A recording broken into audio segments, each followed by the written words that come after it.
Picture the most powerful room in a palace. Not the throne room, with its gilt and its canopy and its smell of beeswax and cold marble. Not the council chamber where ministers whisper over maps. Picture a small room high under the roof or tucked down a back corridor with a fire guard of pierced brass, a nightlight floating in a saucer of oil, a row of medicine spoons on a shelf, and a book in which every tantrum, every lie, every nightmare of a future king is written down in ink. Add the smell of warm milk and singed flannel, the creak of a rocking chair at 3 a.m, and a woman in a grey dress who's not slept properly in 11 years. That's the royal nursery, the one room where kings and queens obeyed someone else. The one room where the heir to an empire could be sent to bed without supper by a pastor's daughter, earning less than the man who polished the silver. A place where you could hold the future of a dynasty against your shoulder at midnight and be forgotten by history before breakfast. We're going back there tonight, not as tourists filing past velvet ropes, looking at cradles behind glass. We're going inside, in the dark, in the hours before the palace wakes. 5 nurseries, 5 real women, and 5 secrets, things these women knew, managed, hid or carried in silence about the royal children in their charge. Secrets kept in some cases from the kings they served, and in one case kept from the whole world until the day a governess finally broke the only rule her profession ever had. So, I make these history stories, and honestly, at this point I've given up trying to work out whether anyone actually sleeps to them, or whether you're all just weirdos who enjoy drifting off to surveillance childhoods, sealed nursery doors, and a behaviour book where a 9-year-old future queen wrote her own crimes in capital letters. Either way, subscribe if you feel like it. Get comfortable. Here we go. It is 6 o'clock in the morning and a child is screaming. Not loudly. That's the first thing you learn in a royal nursery. Even the screaming is managed. The woman in the grey dress is already out of her chair before the second cry, her stockinged feet finding the cold floorboards without a candle, because she knows this room the way a sailor knows a deck in the dark. 3 steps past the fire guard, hand out for the bedpost. There. She gathers the child up, blankets and all, and folds the small shaken body against her shoulder, and she makes a sound that is not quite a word and not quite a song, a low hum with the child's name inside it, over and over while the nightlight gutters in its saucer and the ash settles in the grate. Down below the palace is still asleep. The king is asleep. The kingdom is asleep. Nobody will ever know this happened. The nightmare, the scream, the hour of rocking that follows. Because the woman in the grey dress will not tell them.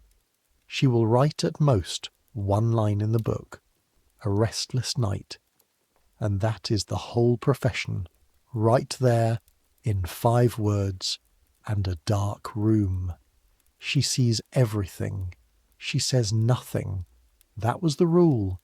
It was never written into any contract, never spoken at any hiring, but every governess who ever climbed the back stairs of a palace understood it before her boxes were unpacked. You will know this family better than they know themselves. You will know which prince wets the bed and which princess bites. You will know what the doctors said behind the double doors, what the marriage actually looks like from the nursery corridor, which child is loved and which child is merely inspected, and you will carry all of it, every ounce, in silence to your grave.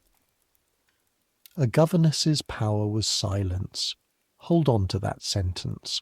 Tonight ends with the one woman who broke it. Now, before we open the first door, the honest part, because this channel keeps its seams on the outside, every governess in tonight's story is real. Every nursery is a real room in a real palace or a real farmhouse. Every date can be checked, and every letter I quote survives in an archive where you could, if you wished, read it yourself. When I tell you what one of these women felt, I will show you where the knowing ends. Her letters suggest, her memoirs claim, she later wrote, because the border between what is documented and what is supposed matters here, and I will always tell you which side of it we're standing on. But a room needs eyes to be seen, so now and then, inside a chapter, I'll lend you a pair, an under-nursemaid hauling coal at dawn, a footman holding a door, a housemaid on the back stairs with a can of hot water. Those eyes are borrowed. They are composites, stitched together from the servants who really did fill those corridors and whose names the record mostly never bothered to keep. The rooms are true, the dates are true, the eyes for tonight are yours. One more thing, and then we go in. Watch, as we travel, for the small objects that keep returning. A book where behaviour is written down, a hand held on a staircase, a portrait kept on a wall long after everyone else has stopped looking at it, a garden. They will come back, all of them, because the nursery world was small and its furniture repeated across a century and a half, and because the last of them, the book, is how this whole story ends. We start in Paris, in the year 1782, with a woman who was given a man's job, a man's title, and a secret that half of Paris whispered and nobody could prove. It is little past 6 on an October morning, 1782, and you're carrying water up the stairs of a brand new house that smells of sawdust and fresh plaster, on the grounds of a convent on the Rue de Bellechasse, on the left bank of the Seine. Your arms ache. The copper can is heavy, the handle bites into your fingers through the rag you've wrapped around it, and the water inside has a skin of warmth that will be gone by the time you reach the second floor, because it is October, and the stairwell holds the cold the way stone always holds the cold. You are, for this chapter, a scullery girl of 15, hired out of a parish orphanage because you're quiet and strong and can carry 2 cans at once. And you have been in this strange house for 3 weeks, and you still do not understand it, because this house obeys a woman, not the way every house obeys a housekeeper, in matters of linen and candle ends. This house obeys her in everything, and the people this house exists to serve are princes of the blood. Her name is Stéphanie Félicité Ducrest de Saint-Aubin, Comtesse de Genlis. She's 36 years old this autumn, and a few months ago, in January of 1782, the Duke of Chartres, first Prince of the Blood after the King's own brothers, Master of the Palais Royal, one of the richest men in France, did something that made the court at Versailles laugh out loud and then stop laughing. He dismissed the tutors of his sons, all of them, the abbés, the sub-governors, the men with their Latin and their genealogies, and he handed his boys, including Louis-Philippe, Duke of Valois, 9 years old, third in line to the throne of France after the king's own children, to Madame de Genlis, not as governess. France had governesses. A governess raised girls and handed boys over to men at the age of 7, always, everywhere, without exception. No, he made her their gouverneur, the masculine word. The man's office, with the man's authority, held for the first time anyone could remember by a woman. The newspapers made jokes. The court made better ones. One wit said the Duke had found the only man in France who was a woman. At Versailles, the Queen's Circle treated it as one more Orléans provocation, because everything the House of Orléans did was read at Versailles as provocation. The junior branch forever elbowing the senior, the Palais Royal forever setting itself up as the clever, modern, slightly dangerous answer to the crown, And Madame de Genlis, who had been governess to the Duke's daughters since 1777, who had published books on education while the philosophes were still arguing about Rousseau, took the title, took the boys, and took them out of the Palais Royal altogether, here, to this pavilion built for her beside the convent of Bellechasse, away from the court, away from the servants' flattery, away, though nobody says this aloud in your hearing, from their own parents. And when I say she took them, I need you to understand what that means in 1782. This isn't a tutor renting rooms. This is a self-contained world, designed by her down to the doorknobs, running on a clock she wound herself. You have seen the schedule. Everyone in the house has seen the schedule. It is the house. The princes rise early. They rise early because Madame says a late-rising prince becomes a late-rising king, and they wash in cold water, and they make, with their own hands, princes of the blood, and the first time you saw it you nearly dropped your can. They make their own beds. They wear plain cloth, not silk. They eat plain food, soup and bread and boiled meat, at a table where the conversation is conducted on some days entirely in English, on others in Italian, because Madame has staffed the house with servants chosen for their native languages, so that the boys will absorb English from the valet and Italian from the chambermaid, the way other children absorb gossip. That was her idea. Nobody in Europe was doing that. Governments would be doing it a century later. You carry your water past the schoolroom, and the schoolroom is wrong too, wonderfully wrong. There is hardly a book bench in it. There are plants in pots, with labels, because the princes study botany with the things themselves. There are looms and tools. The boys are learning trades, real ones, joinery, weaving, basket work. Because Madame says a man who can do nothing with his hands is at the mercy of every servant he employs. And, she adds, in a century like this one, no man knows what he may someday need to live by. Remember that sentence. It has a long fuse, and it burns for 40 years, and when it finally goes off, it'll be the best timed lesson in the history of education. And in the corner, under a dust sheet, stands the machine the whole neighbourhood talks about, the lantern.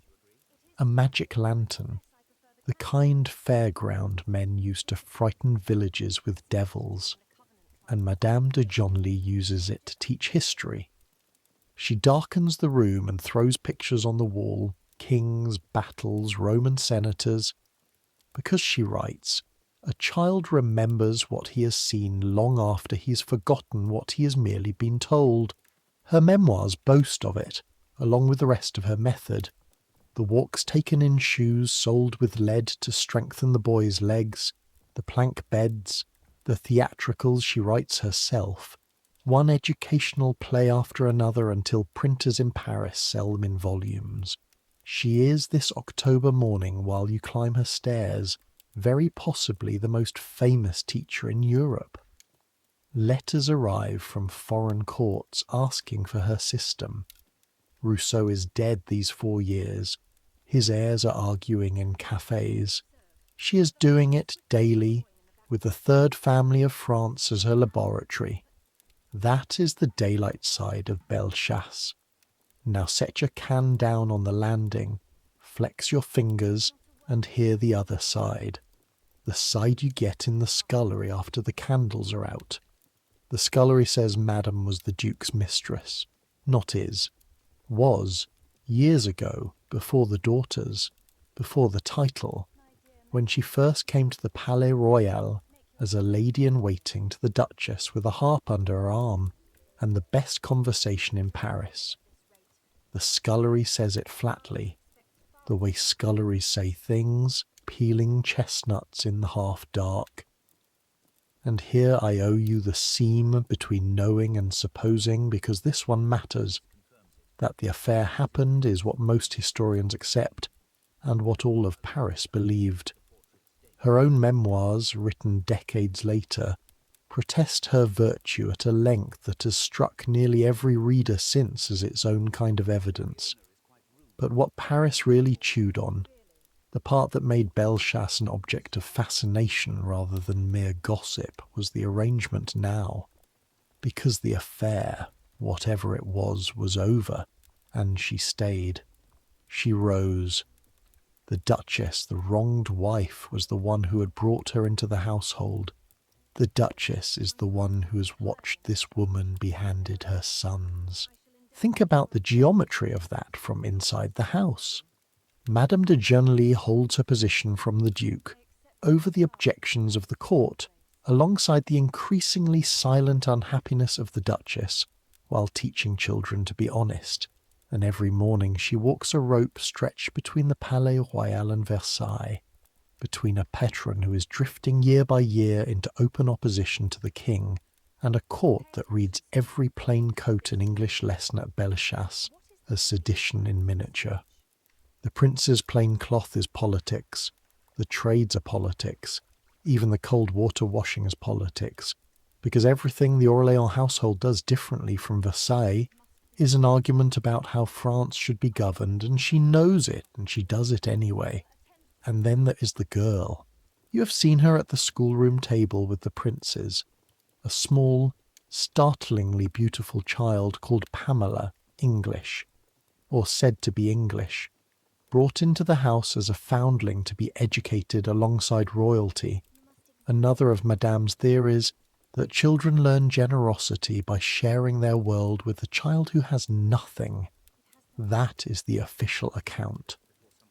The whisper in the scullery, in the salons, eventually in print, is that Pamela's face explains itself, that you need only stand her beside Madame or beside the Duke to do the arithmetic. Was she their daughter? The whisper said yes. Madame said, all her life, no. An orphan, obtained from England, chosen for her promise. No document has ever settled it, and I will not settle it for you either. I will only tell you that the woman who ran the most transparent schoolroom in Europe, where every hour was published and every method explained in print, kept the origin of one small girl at that table permanently, perfectly opaque, and that Paris noticed the difference. A governess's power was silence, even this governess, especially this governess. The bell above the back stairs rings twice. Hot water wanted in the schoolroom wing. You pick up the can again. Through the tall window on the landing, as you climb, you can see the convent garden below, grey-green in the October light, beds banked for winter, and one plot marked out with strings where the princes grow their own vegetables, because Madame requires it. A king should know what labour costs, she says, before he taxes it. In spring, the boy Louis-Philippe will plant that plot again with his own hands. Hold the picture. A 9-year-old prince of the blood kneeling in dirt learning potatoes. Half of Versailles thinks it is a joke in appalling taste. Nobody kneeling in that garden knows that the old world has 7 years left.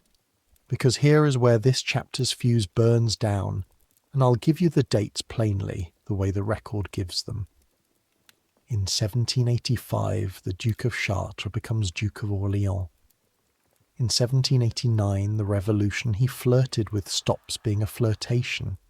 He embraces it, votes with it, renames himself Philippe Égalité. Madame de Genlis' Bellechasse world holds together astonishingly long. She's still teaching, still staging her educational plays, while Paris tears itself open a mile away. In 1791, as it becomes unsafe, she leaves France, taking with her the Duke's daughter Adélaïde, her pupil. In November 1793, the terror reaches her patron, Philippe Égalité, who had voted for the death of his own cousin the king, goes to the guillotine himself. Pamela, the mystery girl, has already married in 1792 the Irish revolutionary lord Edward Fitzgerald, and her story spirals off into another country's tragedy. And the boy who made his own bed, who learned joinery and English and botany in lead-soled shoes. Louis Philippe, 20 years old now, a soldier of the Revolution whose father has been beheaded by it, crosses the border into exile with almost nothing. And the lesson goes off. In the years that follow, wandering Europe under false names, Louis Philippe earns his bread for a time as a schoolmaster in a mountain village in Switzerland, teaching mathematics and geography under the name Monsieur Chabot. And no one finds him out, because he actually can teach, and actually can live plainly, and actually can do things with his hands. No man knows what he may someday need to live by. She had said it to princes in a warm schoolroom, between the potted plants and the magic lantern. He lived it in exile, and he acknowledged the debt publicly for the rest of his life. Whatever else was murky at Bellechasse, and we have counted what was murky.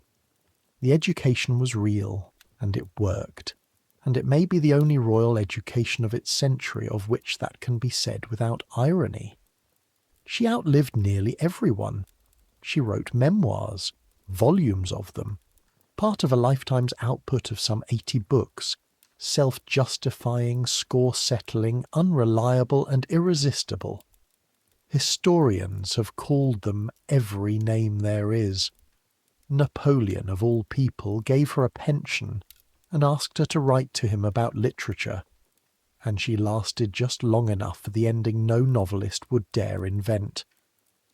In the summer of 1830, another revolution, and this time the crowd's answer is not a guillotine but her pupil. Louis Philippe, the boy from the schoolroom, becomes King of the French in August 1830. The citizen king, the king with the umbrella, the king who shakes hands, the king whose ease with ordinary life is remarked on by everyone who meets him, and was manufactured, deliberately, plank bed by plank bed, by a woman the court had laughed at. Madame de Genlis died that December, on the last day of 1830, at 84, having seen it. Her method on the throne of France, her secrets intact. She saw everything. She wrote constantly, and told in all those volumes only what she chose. Remember her, because every woman who follows tonight is standing, whether she knows it or not, in the space Madame de Genlis cleared, the first proof that the person shaping a future monarch, hour by hour, meal by meal, could be a woman the official world refused to take seriously. And remember the garden and the child's hand in the dirt. We will see both again at the saddest house in this story. But first, the water in your can has gone cold, the way water always goes cold on that staircase, and it is time to leave Paris. Close the pavilion door quietly. Cross a channel and 40 years. Because the next room is in London, in a shabby brick palace that smells of damp, and the child in it is a girl who will rule a quarter of the earth, and she is not allowed to walk down a staircase without holding someone's hand. It is 6:30 on a March morning in 1832, and you're a housemaid climbing the back stairs of Kensington Palace, with a can of hot water in each hand. And the first thing you need to understand is that this palace is poor. Not poor the way the street outside is poor. Poor the way institutions are poor, threadbare, deferred, damp in the corners. The carpets on the state floor are older than your grandmother. Half the building is shut up, sheeted, cold as a church.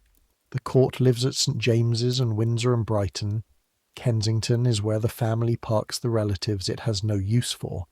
The king, William IV, the old sailor, red-faced and elderly, does not live here and does not visit, which is, as it happens, the whole point of what you are about to see. Because in this forgotten palace, in a suite of rooms on the first floor, A 12-year-old girl is being raised inside a system, and I am using the word the household itself used, a system designed to control every waking and sleeping minute of her life, and the king her uncle has never been allowed to see the whole of it. That is this chapter's secret, or half of it. The other half is the plain-faced German woman standing at the top of the stairs, smelling faintly of caraway seeds, who enforces every rule of that system to the letter, and has quietly turned herself into the one crack in it. Her name is Louise Lehzen, Baroness Lehzen now, a Hanoverian title arranged for her in 1827, but a Lutheran pastor's daughter from Hanover first, and always one of 10 children, a governess since girlhood, because that is what educated poor men's daughters became. She has been in this household since 1824, governess to Princess Victoria since the princess was 5. She is severe. The underservants are frightened of her, and you are a little frightened of her, of the dark dresses and the straight back and the eyes that miss nothing on a landing. She chews caraway seeds against indigestion. You smell her before you see her, that faint, sharp aniseed ghost in a cold corridor, and the smell means stand straight, be silent, be quick. At the top of the stairs, the day's first ceremony is already in progress, and it never stops being strange to watch. The Princess Victoria, short, round-faced, self-possessed, is coming down to breakfast. She's not carrying anything. She's not ill. She's 12 years old, and she's holding the hand of the woman beside her stair by stair, because she's never permitted to walk down a staircase without a hand to hold. Not once, not ever. It is a rule. It is one rule of many, and the many have a name. The household calls it the system. Later the world will call it the Kensington System. And it was built by 2 people. The princess's mother, the Duchess of Kent. Widowed, foreign, anxious, and in debt. And the comptroller of her household, an Irish officer named Sir John Conroy. Ambitious in the way that has a smell to it, the way ambition smells when it has fixed itself on a child. Count the rules with me, because you know them all. Every servant in this house knows them, the way you know which stair creaks. The princess is never to be alone, not in a room, not in a garden, not for 5 minutes. She sleeps, every night of her life, in her mother's bedroom. She has never once slept a night apart from her.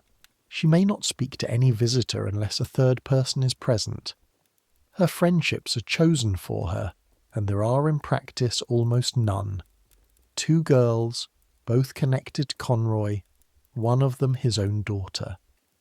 Her post is watched, her days are scheduled to the quarter hour, and her behaviour, this is the detail I want you to hold, because it is tonight's first returning object. Her behaviour is written down.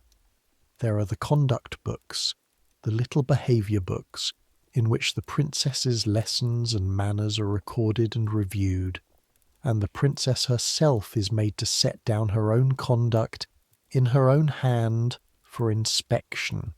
On one famous day, it survives, you can see the page. The child's entry reads in her own furious capitals that she had been very, very terribly naughty. A future queen informing on herself in writing to the adults who run her. A book where behaviour is written down. First, it is done to the child. Keep watching that book. By the end of tonight, it will have changed hands 3 times. Now, the official story, the one the Duchess tells herself and anyone who will listen, is that all of this is protection. And to be fair to a frightened woman, the princess's royal uncles are a gallery of scandal and worse. The court is no place for a girl, and there were years when people around the Duchess genuinely muttered about threats to the child who stood between the throne and the next uncle in line. But the household knows, and you know, and the historians who later unpicked the letters know what the system is actually for. Victoria will almost certainly come to the throne young. If she comes to it before she is 18, her mother is regent, and Conroy, who runs her mother, runs England. And if she comes to it after 18, the system has a fallback. A girl raised in total isolation, dependent, friendless, drilled into compliance, who can be induced to sign a paper making Sir John Conroy her private secretary, her gatekeeper, for life. That is the machine you're living inside, with its handheld staircases and its watched letters. It is not protection. It is husbandry. They're not raising a child. They're growing a signature. And the strangest thing about the machine is its best-kept moving part. Lehzen enforces all of it, every rule. She is punctilious about it. The hand on the stairs is very often her hand, and this is where you must slow down and look closely, because what the Baroness is doing is the most delicate thing in this whole story. She cannot fight the system. She's a foreigner, a paid servant, dismissible with a word. The Duchess is her employer, and Conroy would love nothing better than a pretext, so she does not fight it, she occupies it. She makes herself so scrupulously, so irreproachably obedient to every letter of every rule that no one can ever find cause to remove her. And thereby she, and not one of Conroy's creatures, is the person who is never to leave the princess alone. Never alone means never alone with him. The surveillance rule, turned around, becomes a shield. Because someone must always be with Victoria, someone always is, and that someone is the one adult in the building who belongs entirely to the child. The system's own iron logic, inverted by the person applying it. Nobody planned it that way on paper. Her letters and Victoria's own journal suggest it grew the way real loyalty grows, day by day, hour by hour, in a besieged house where a little girl slowly worked out that of all the adults orbiting her, exactly one wanted nothing from her. Not that the Baroness is soft. Let's be honest about her, because the record is she is possessive, thin-skinned, jealous of rivals. Later, grand people will call her worse. She's also the princess's whole education in courage, and the princess's whole experience of ordinary human warmth. It is Lehzen who sits with her through lessons and storms. Lehzen who, over the years, has helped her dress and undress a collection of 132 little wooden dolls, each one named, each one costumed as some historical or theatrical personage, catalogued by the princess in a copybook. 132 of them, the entire population of an isolated child's private kingdom, and the governess sewed their clothes. When Victoria was 11 and found, tucked into a genealogy in her lesson book, the page that showed her how close she stood to the crown, a scene we have from Victoria's own later account, so mark it as her memory, told years after, it was to Lehzen she made the famous small speech, "I will be good." Whatever exactly was said that morning, the shape of the thing is beyond argument. In the loneliest childhood in England, the pastor's daughter with the caraway seeds was the ground the child stood on. The system tightens as the stakes rise. You feel it in the house through the mid-30s the way you feel weather coming. And in the autumn of 1835 it goes to the edge of something ugly. Ramsgate, October. The princess, 16 now, is desperately ill. Typhoid, most historians say now. The household says various softer things at the time, and while she lies feverish, 16 years old, frightened, Conroy comes into the sick room with the paper. The appointment. Sign, and he is her private secretary when the day comes. Pen, paper, a girl too weak to sit upright, and a grown man leaning over the bed. She refuses. Sick as she is, she refuses, and keeps refusing. And her journal and the accounts that survive put Lehzen in that story exactly where you would expect to find her by now. At the bedside, backing the refusal, the witness Conroy could not remove from the room. The signature is never given. Not then, not later, not ever. Remember Ramsgate whenever anyone tells you the Victorians overrated backbone. A 16-year-old with a fever beat a standing conspiracy, and the only weapon in the room on her side was a governess who would not leave. After that it is a siege waiting for a date, and the date comes quickly. The 18th birthday passes. The Regency dies with it. And in the small hours of the 20th of June, 1837, King William dies at Windsor, and the machinery of the state comes rattling up the Kensington Road in a carriage before dawn. The Archbishop of Canterbury and the Lord Chamberlain asking to see the Queen, and the story of that morning, Victoria's own journal tells it, is a story told in staircases. She's woken at 6. She goes down to receive them, alone. She writes the word herself, underlined by the sheer astonishment of it. She saw them alone, spoke with them alone. This girl, who by the arithmetic of the system had perhaps never in her conscious life held a conversation of consequence without a minder in the room. The hand on the stairs is gone. Nobody holds her hand on the stairs again, in that house or anywhere, unless she asks. That same day the new Queen of the United Kingdom, 18 years old, 4 feet 11 inches of her, issues her first domestic commands, and you could read the whole reign in them if you knew nothing else. Her bed is moved out of her mother's room. Conroy is barred from her apartments, and Lehzen, who has no constitutional existence whatever, no rank the court can pass, is given rooms next to the Queen's own with a connecting door. For 5 years that door defines the palace. Lehzen keeps the Queen's little keys and her privy purse accounts, runs the household's inner workings, sits, unofficial, untitled, unbudgeable, at the centre of everything.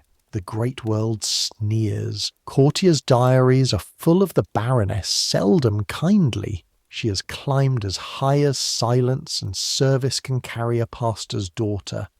And if the story stopped in 1839, it would be a triumph.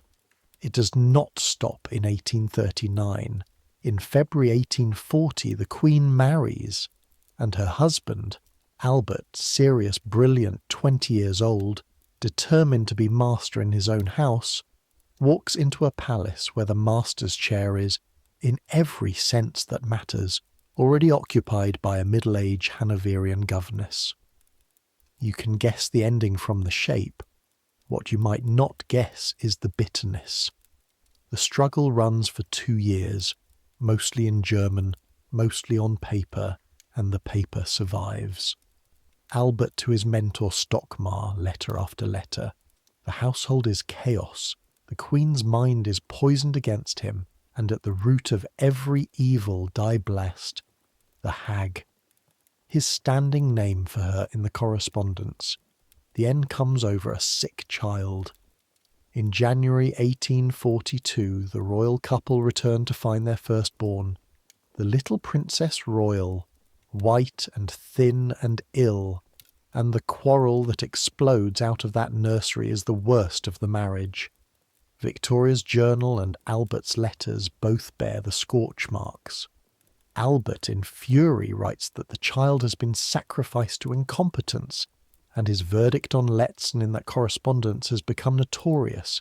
A crazy, common, stupid intriguer, obsessed with the lust of power. Is it fair? Almost certainly not.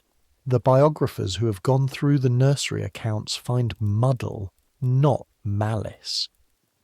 But fairness is not what is being decided.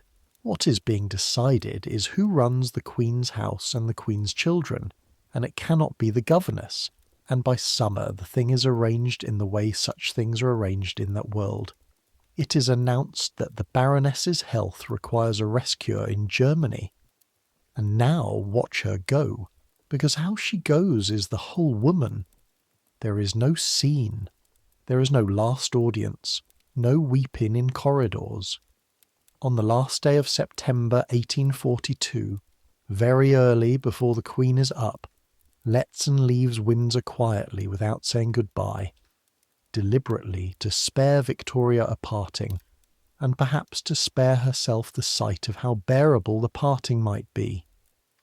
A few boxes of luggage, and inside them 18 years of another person's life.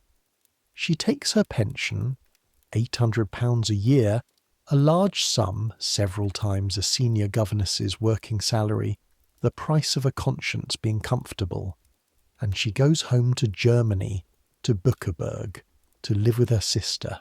She never says one public word against Albert, not one, ever, in 28 years.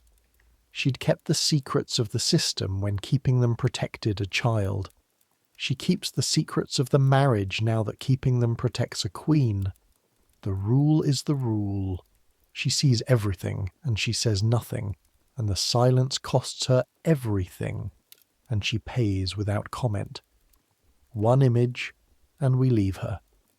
Visitors to the house in Bückeburg in the years that follow, and Victoria herself came twice, her train halting in the little town so a Queen Empress could sit an hour with an old governess.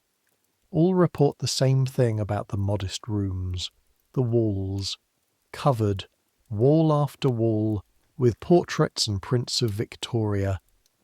The Queen at her coronation, the Queen on horseback, the Queen with her children, the children Lehzen was sent away from. A portrait kept on a wall long after everyone else has stopped looking. That's the second of tonight's returning objects, and it will return in a farmhouse in Norfolk, above a different mantelpiece, with a sadder face in the frame. Louise Lehzen died at Bückeburg in September 1870.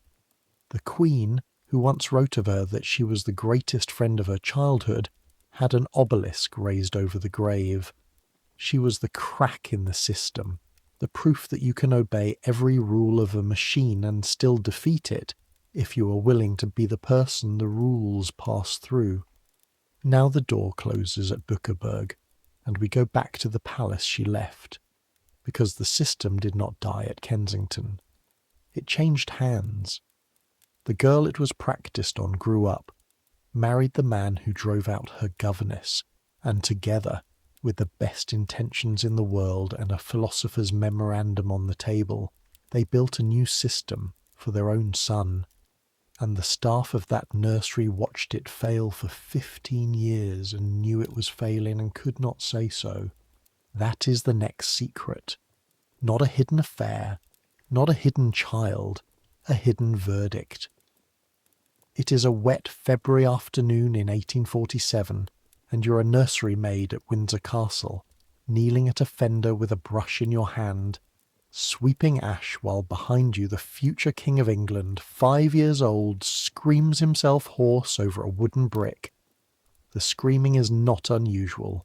That is the thing you would need a stranger's ears to notice. The household stopped hearing it as news a long time ago. The Prince of Wales, Albert Edward, Bertie to the family, born the 9th of November 1841, second child and first son of Queen Victoria and Prince Albert, has storms. That is the nursery's word for them, storms, and it is a good word. They come in like weather, out of a clear sky, over a brick, a spoon, a syllable, and while one lasts, the small body goes rigid and scarlet, and the sound climbs until the glass hums in the window frames, and then it passes and leaves everyone wrecked, the way weather does. You keep your eyes on the fender. Rule of the room, the maids see nothing. Above you, unhurried, a chair creaks, and the superintendent of this nursery sets down her needlework, crosses the carpet, and sits down on the floor next to the screaming heir to the throne, her great skirts settling around her like a dropped tent, and waits. She does not shout. She has never once shouted. She is a countess's widow of 60, who has raised 5 children of her own, and she outranks everyone else who will enter this room today except the 2 people who own it, and she sits on the floor beside the storm as if she had all the time in the world.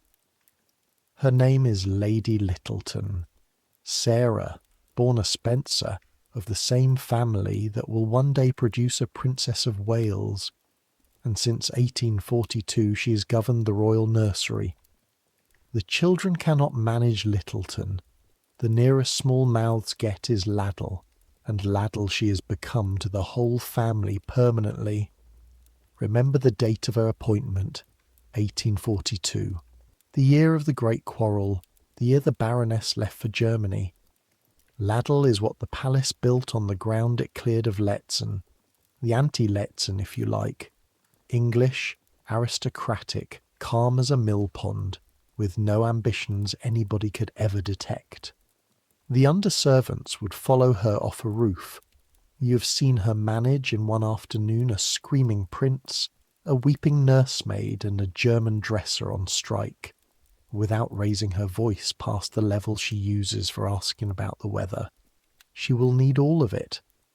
Because this nursery is not being run the way any nursery in England is run. This nursery is executing a plan. The plan has an author, and the author has a theory, and I want you to hear the theory the way the nursery hears it, filtering down from above like weather from a mountain. Prince Albert, and behind Prince Albert his mentor, Baron Stockmar, the physician-turned-eminence grise whose memoranda on royal education arrive with the regularity of invoices, has looked hard at the recent kings of England. At George IV, extravagant, dissolute, a national embarrassment. At the uncles, that gallery of scandal we passed at Kensington, and Albert and Stockmar have drawn a conclusion that is perfectly logical, and applied to a small boy, perfectly merciless. Character is manufactured. The wastrel kings were wastrels because their education failed. Therefore the next king will be educated so thoroughly, so continuously, so scientifically, that failure is engineered out of him. Nothing left to chance means nothing left to chance. The boy's hours, his companions, his amusements, his food, his faults, all of it planned, all of it supervised, all of it recorded. Where the Kensington System grew a signature, this one is to grow a paragon. A philosopher king assembled to a memorandum.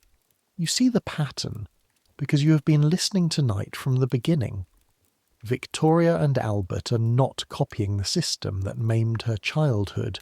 They believe sincerely that they are building its opposite, loving where Kensington was cold, principled where Kensington was greedy. And they have reproduced, without ever once seeing it, its skeleton. The isolation from other children, the schedule ruled to the quarter hour, the supervision without gaps, and, third time now, the book. Every tutor and governess in this establishment keeps journals and reports on the children. Conduct is minuted. The little storms you sweep ash through are written up and submitted, and the boy knows they are written up and submitted. First Belcas kept journals. Then Kensington kept the behaviour book. Now Windsor keeps files. The book has changed hands again, and it is still not the child who owns it. Understand, as machines go, this one is oiled with real love and real conscience, and for one child it even works. The Princess Royal, Vicky, the eldest, the little girl whose illness broke Lehzen, is a prodigy, quick as a whip, reading early, French and German early, soaking up the syllabus faster than tutors can pour. The plan fits her like a glove, which is the worst possible luck for her brother, because the plan was never written for her. It was written for the heir, and the heir, God help him, is Bertie. Here is Bertie at 5, 6, 7, as the nursery actually knows him, on the floor and in the passage and out on the terrace. Affectionate, startlingly so, a boy who remembers which housemaid had a toothache and asks after it, observant of people the way his father is observant of ideas, funny, brave about physical things, desperate to be liked, and unable, not unwilling, unable, the whole nursery can see it, to sit at a table with a book and make the letters hold still. He struggles to read. His words tumble and stick. Set him a lesson, and his attention slides off it like water off oilcloth. Cross him in mid-frustration and the storm comes in. The staff see what any experienced servant of children sees. The maids know. Laddle knows. And here I show you the seam again. Her letters survive, published by her family, and they are a study in how a wise subordinate tells the truth at an angle. She records Bertie's tempers honestly. She also writes of his kindness, his truthfulness under fire, and she keeps insisting, in her measured way, on describing the child in front of her rather than the paragon in the memorandum. What she does not do, what nobody in that castle does, is walk into Prince Albert's study and say the sentence the whole nursery corridor could recite. The plan does not fit this boy, and it is the plan that is failing, not the child. There it is, the secret of this chapter, and it never leaves the corridor. A hidden verdict, unanimous below stairs, unspeakable above them. Instead, the plan does what plans do when they fail. It intensifies.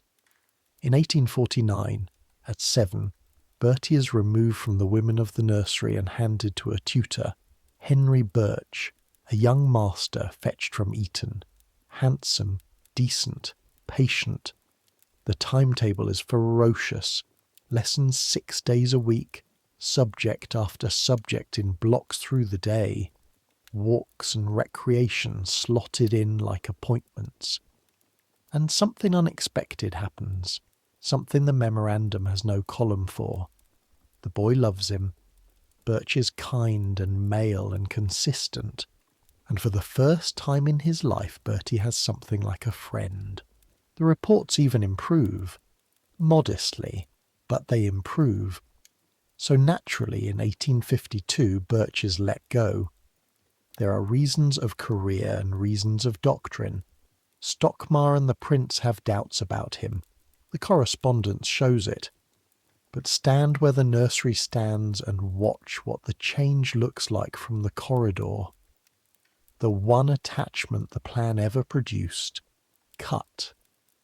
And then the detail that the household never forgot, the one that surfaces in the memoirs and biographies again and again because nobody who heard it could unhear it. In the days around the parting, Bertie, 10 years old, takes to hiding little notes and small presents under Birch's pillow, because he has been so seldom apart from his keepers that he doesn't know how else to tell someone goodbye. A boy with 3 palaces to his name, smuggling his heart under a pillow. You were kneeling at the grate in the next room, in our borrowed way, when the pillow was turned and the first note found. Even the footman in the passage went quiet. After Birch comes Frederick Weymouth Gibbs, a barrister, clever, dutiful, and about as warm as a boot scraper, and under Gibbs the machine reaches its final gear. Hours of instruction daily, 6 days a week, year in, year out. And it is Gibbs, earnest, humourless Gibbs, who leaves us the record because he keeps a diary, and the diary survives, and it reads like the log of an engineer politely reporting that the boiler is on fire. The Prince of Wales makes faces and spits. The Prince of Wales, crossed in a lesson, throws stones. The Prince of Wales rushes at him. Day after day, the same entries. Rages, weeping, collapse, recovery, affection. Because the boy always comes round, always wants to be forgiven, that is the unbearable part. And then the timetable resumes and the cycle turns again. Modern readers open Gibbs's diary expecting a brat and close it having met a drowning child. The staff of the 1850s did not have our vocabulary. They had eyes. The verdict in the corridor did not change. It just went deeper below the surface the way water does in a frost. 2 more details, and you may have them exactly as the record has them, because no storyteller could improve them. First, Albert, a man of science, has the children's heads examined by a phrenologist, George Combe, the most fashionable skull reader of the age, and reports on the shape of Bertie's skull. Its alleged weaknesses of organ and temperament enter the royal correspondence as data. The father is measuring the outside of the head for an explanation the inside of the timetable was providing all along. Second, the boy is deliberately kept from other boys. Companions his own age are rationed, vetted, and mostly absent for fear of contamination. Eton is 1/2 mile from Windsor Castle, and its playing fields might as well be on the moon. A prince who needed people more than print was raised in the one nursery in England where people his own size were a controlled substance. Laddle retired in 1850, her own health, her own family's needs, wept over by the children and by the Queen, who kept writing to her for years. Her letters remain one of our clearest windows into that nursery, precisely because she was the kind of witness who told the truth gently or not at all. Gibbs soldiered on until 1858, when even the plan's authors conceded the arithmetic of diminishing returns. And the plan's long verdict? History delivered it with a smile no one at Windsor would have predicted. Bertie survived, scarred, underlettered, allergic to books for life, and became, as Edward VII, a strikingly successful king, shrewd with people, beloved by crowds, at ease in 3 languages across every drawing room and racecourse in Europe, the uncle of the continent and a genuine architect of the French entente. Everything he was good at as a king was a thing the nursery had tried to schedule out of him as a boy. The affability, the memory for faces, the hunger for company, the failures in Gibbs's ledger were the reign's working capital. The staff of that corridor could have told them. The staff of every corridor could always have told them. Nobody asked the staff. Sweep the last of the ash, stand up, untie the apron. We are done with palaces for a while. The next room in our sweep is not in a palace at all, and I will be honest with you before we open its door.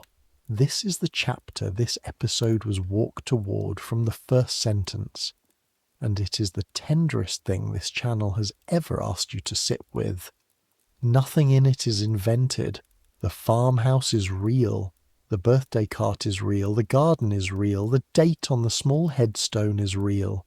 It is the story of the governess nurse who kept a king's son alive and loved when the world was arranged so as not to see him, and of the boy himself who's been called the lost prince for 100 years, and was, in the only hours that count, not lost at all, because one woman knew exactly where he was every minute. It is a summer morning in 1917, on the edge of the Sandringham estate in Norfolk, and you can hear a boy laughing before you can see the house. The house is called Wood Farm. It sits at Wolferton, out on the quiet western edge of the King's Norfolk estate, towards the marshes and the Wash. A plain, comfortable farmhouse of carstone and brick, the kind of house a senior tenant farmer would live in, with a kitchen garden, a pony paddock, and a stand of trees between it and the road. You are, for this last long chapter of service, a girl of 16 from a Wolferton railway cottage, hired to help in the kitchen and the laundry, walking up the lane with the dew still on the grass verges and your boots darkening at the toes.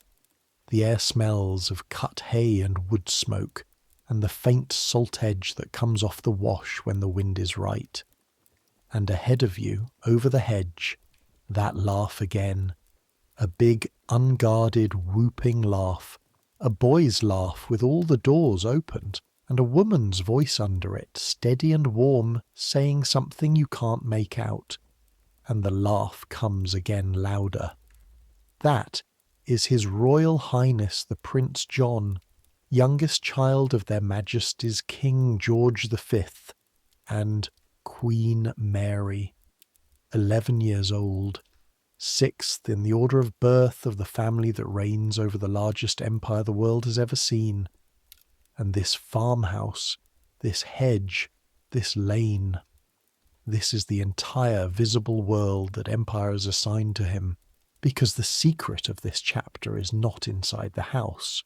This secret is the house. The secret is that it exists, and who lives in it, and why almost nobody in England knows.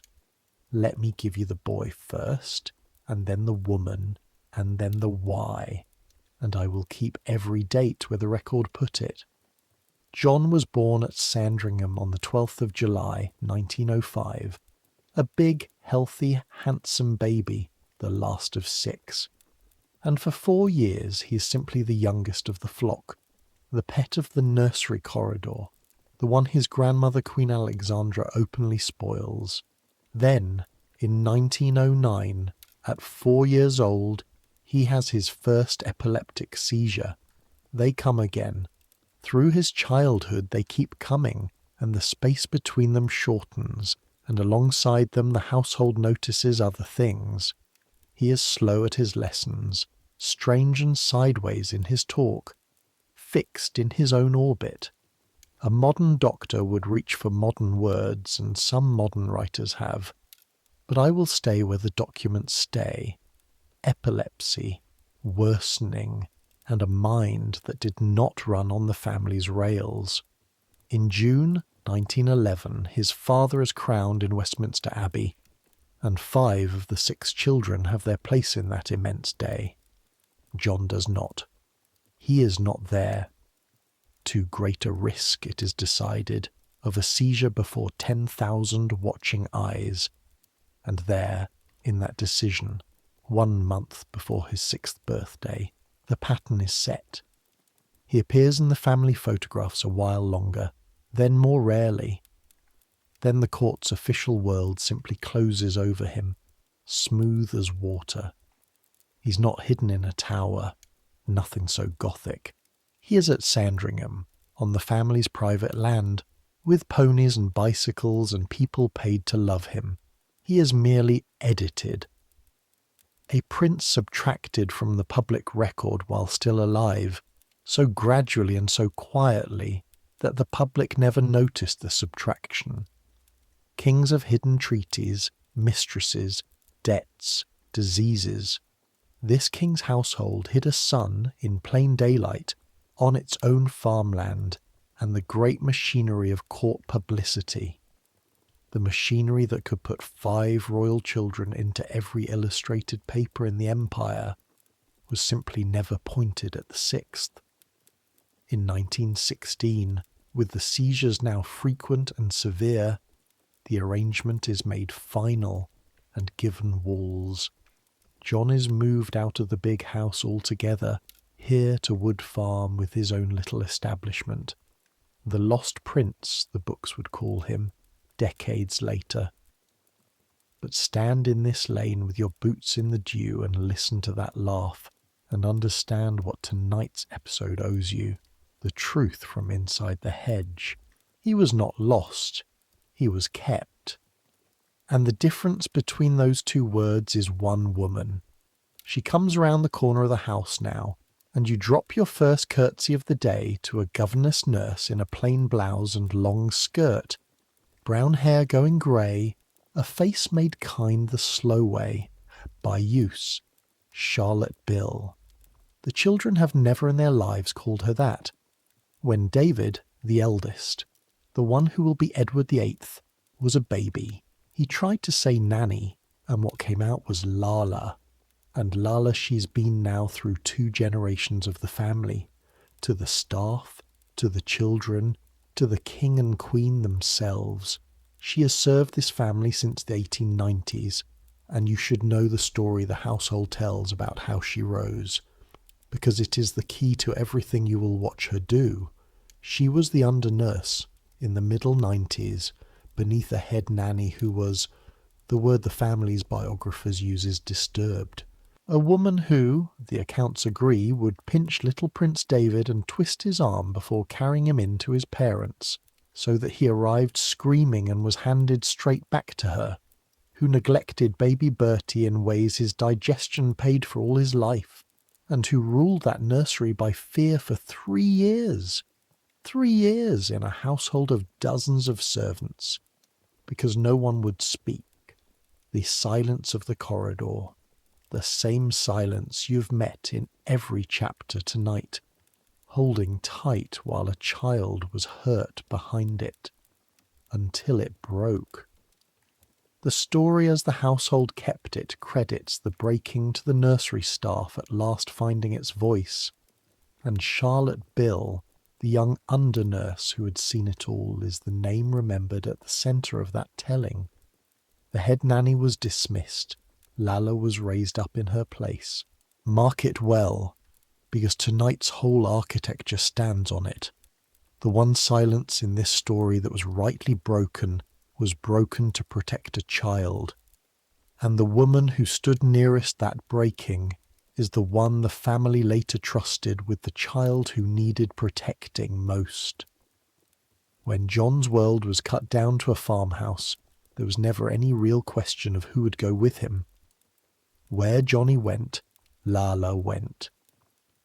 She left the main nursery, the centre of the family, the other children she had raised from the font, and moved into a farmhouse on the edge of the marshes with one boy. Nobody recorded that she hesitated. Nothing in anything she ever said afterward suggests she hesitated. So now come in through the kitchen door, tie your apron and learn the house, because the house is like no other royal establishment on earth. It runs, of course, on a routine. Lala's routine, regular as the Wolferton signal bell, because routine is the floor under a boy whose body cannot be trusted from 1 hour to the next. But inside that routine, this is a child's kingdom, arranged around what John can do instead of what he can't. He has his pony and trap, and he drives out along the estate lanes. You have ridden on the backboard, holding the basket, while he names every cottage and every dog. He has his bicycle, which he rides at exactly 1 speed, flat out, hedges be blessed. He has, and I told you at Belchas to remember the garden, he has his garden, a plot of his own, dug and planted and weeded with his own hands, vegetables and flowers together in a democracy no head gardener would tolerate, and it is universally known on the estate as Prince John's garden, and he works it the way other princes work at Latin. A king's son, kneeling in dirt, learning potatoes. The same picture we left in a Paris convent garden 135 years ago, except that no philosophy put John there. He kneels in the dirt because the dirt is honest, and things grow for him. And when you cannot be sent to Osborne or to Dartmouth like your brothers, when the family's whole ladder of futures has been quietly folded up and put away, a row of beans that comes up because you planted it is not a small thing. It is the whole curriculum. He sends vegetables and flowers up to the big house when the family's in residence, with his love. His grandmother, Queen Alexandra, who of all the grown royalties is the one who never learned to be embarrassed by him, has her own gardens brought into the conspiracy. Between the old deaf queen and the odd bright boy there is a real gardening friendship, seeds and cuttings and notes travelling between Sandringham House and Wood Farm like dispatches between allied capitals. And he is not alone, and this too was arranged, and the arranging of it is one of the tenderest documented facts in this whole 150 years. Queen Mary, shy, armoured, endlessly misjudged by history as cold, took trouble over her son's loneliness. Local children were found and invited so that John would have what the timetable princes of the last chapter were denied, company his own size. The one the record remembers by name is Winifred Thomas, a Yorkshire girl a little older than John, sent to Norfolk for her asthma to live with her aunt and her uncle, who worked in the king's stables. She became the friend. She walked with him, gardened with him, was read to by Lala with him, and because she lived to tell it, we have the view through the hedge from the only witness who was ever inside it as an equal. That he was funny and affectionate and easily hurt, and that Lala Bill was the sun his whole sky turned around. When the seizures came, and Winifred saw them come, Lala would hold him through the worst of it, and the fits, Winifred remembered, were followed by his terrible tiredness, and the tiredness by ordinary boyhood again, the trap, the bicycle, the garden, as if the body's treasons were a weather that passed. You have seen it too from the kitchen doorway, and you've seen what the household sees and never says, that the seizures are coming closer together now, and lasting longer, and that Lala, who makes no remark, who changes nothing in her voice, has quietly stopped sleeping more than a bell pull away from him. Beyond the hedge, meanwhile, the world is on fire. It is 1917. The war is 3 years old. The lane you walked up this morning has given its sons to the Sandringham Company of the Norfolks, and some of these sons are never coming back from Gallipoli, and you know their mothers by sight. German Zeppelins have droned over this corner of England. Bombs fell on King's Lynn 9 miles south in the first winter of the war, and the estate talks about it still. Up at the big house the king is grey with the weight of it. This very summer, 1917, he has changed the family's name itself, scrubbing out the German syllables Saxe, Coburg and Gotha, becoming Windsor by proclamation. Rationing tightens. The trains through Wolferton run full of soldiers, and in the middle of all of it, this farmhouse holds its small separate weather. Porridge and prayers, the ponies' hooves on packed earth, the snip of Lala's scissors, a boy counting bean rows. People on the estate sometimes say, kindly, not knowing everything you know, that Wood Farm seems the one place in England the war can't reach.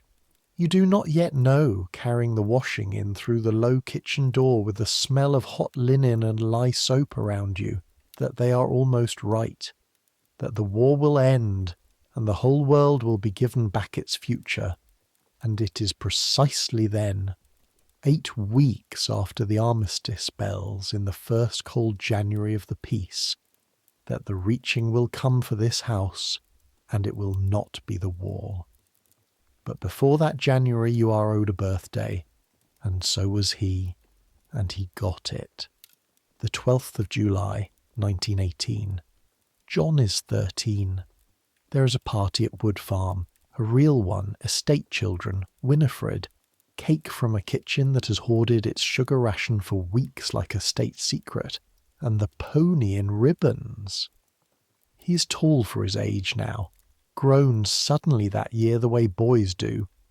In the last photograph they exist, private ones, the camera being one more thing the family did not point at him publicly. He stands nearly the height of a man, with that open, unfinished face. Queen Alexandra came down to see him that summer. Queen Mary's diary, That terse daily ledger she kept all her life tracks her own visits to Wood Farm in these years in her flat, unsparing shorthand. Motored over to see Johnny, entry after entry, more of them than the legend of the cold mother would ever lead you to expect. These seizures that summer and autumn are worse. Everyone in the house knows it. Nobody in the house says it. The doctors come more often and stay longer, and Lala's routine tightens around the boy like a hand closing gently over a candle flame in wind. In November, the war ends. You stood in the yard at 11 o'clock on the 11th and heard, very far off, the bells of King's Lynn on the south wind, and the rooks going up off the trees, and behind you through the window John at the piano. He loved noise, all his life, the louder the better, banging out his own peace celebration with both hands flat, and Lala laughing, actually laughing, in the doorway with the tea cloth still over her shoulder. Hold that one. Of everything tonight, hold that one. Christmas comes. The family is at Sandringham for it. A peacetime Christmas, the first in 5 years, and John is part of it in the way that had become the custom. Present at the edge, in and out with Lala from Wood Farm, seeing his mother and his grandmother, then home to his own hearth. January of 1919 settles over Norfolk, iron grey, the garden asleep, the bean rows under frost. And on the afternoon of Saturday the 18th of January at Wood Farm, John has a seizure. You were in the passage with the coal scuttle. You heard the change in the house before you understood it. Not noise, the opposite of noise. Doors, and then a servant running, which never happens, and then Lala's voice, very low and very steady, giving instructions, the steadiness itself the most frightening sound you have ever heard. This seizure is the worst. It does not let go, and when at last it lets go, it has taken too much with it. He does not rally into the old tiredness, then boyhood. He sleeps, and later that day, in the plain words the household and the record both used, and I will not decorate them, Prince John died quietly in his sleep at Wood Farm, in his own bed, in the house of his own small kingdom, 13 years old. Lala was with him. Of course Lala was with him. She had been a bell pull away for 3 years, and nearer than that at the end. The telephone carries it up to the big house, and now, for once in this long night of managed silences, the record opens a door and lets us stand right inside the family's grief, because Queen Mary wrote it down that evening, as she wrote everything down, and her diary survives. Lala telephoned, the seizure, the going, and then the Queen and the King motored over to Wood Farm that same evening in the January dark. Found poor Lala very resigned but heartbroken, the Queen wrote. Little Johnny looked very peaceful lying there, very resigned but heartbroken. 6 words for a woman who had just lost the whole of her assignment and the whole of her heart in one afternoon, and you cannot improve on them, and neither could the Queen, who knew exactly what she was looking at. In the letters Queen Mary wrote in the days after, they survived too. She reached for the only comfort the truth would give her, and it is a strange, brave, terrible comfort, and she did not pretend otherwise. For John, she wrote to a friend, it can only be regarded as a great release. His malady was becoming worse, the little grave, the kinder future. A mother doing her grieving in the arithmetic of mercy, and his grandmother, old Queen Alexandra, who had buried a baby son of her own at Sandringham nearly 50 years before, an infant prince who had lived one day, and whose name, in the way of these things, was also John, wrote to Queen Mary the sentence that this channel will simply hand to you and stand back from. Now our 2 darling Johnnies lie side by side, They buried him on the 21st of January 1919 at St. Mary Magdalene, the estate church at Sandringham, quietly, as everything about him had been done quietly. The family, the household, and the estate people, which meant the mothers from the lane, the stablemen, Winifred's uncle, the men home from the war with Norfolk still under their fingernails. Snow lay about. It was deep winter. His garden a quarter-mile off stood black and bare under the frost, waiting for a spring gardener who was not coming. And if you want to know what happened to the garden, the answer is what happens to all gardens. It went back to grass, slowly, over years, and the name lasted longer than the beds did, the way names do. One of his brothers was missing from the graveside picture as history composes it. David, the eldest, the Prince of Wales, was abroad with the armies, and I will give you the hard documented fact about David because this episode promised you the seam between the proven and the kind. In a private letter written at the news, the Golden Prince of Wales was cold about his youngest brother's death, cold in a way that shocks even a century later. And when his mother's grief reached him, he was ashamed and wrote his apology. Both letters exist. I tell you this not to hang a man by his worst page, but because you have spent this whole night learning what the family system did to the people inside it, and there it is in one stroke. The brother raised at the centre learned the family's distances. The boy exiled to its edge was the one who died, knowing, without one day's doubt in his last 3 years, that he was loved. The system hid John to spare the crown embarrassment. And the deeper secret of Wood Farm, the one Lala Bill kept better than anyone has ever kept anything in this story, is that inside the hiding, against every intention of the institution that ordered it, somebody built the only genuinely happy royal childhood in this entire episode. That is not sentiment. It is the testimony. Winifred said it. The estate said it. The diaries, in their buttoned way, say it. The Empire's least wanted prince was its best-loved child. His governess just never told anyone. And then, this is how these stories truly end, and you know it by now. The household was dissolved, the way households are, with thanks and pensions and packed boxes, and the world's attention, which had never once been on Wood Farm, did not waver as it emptied.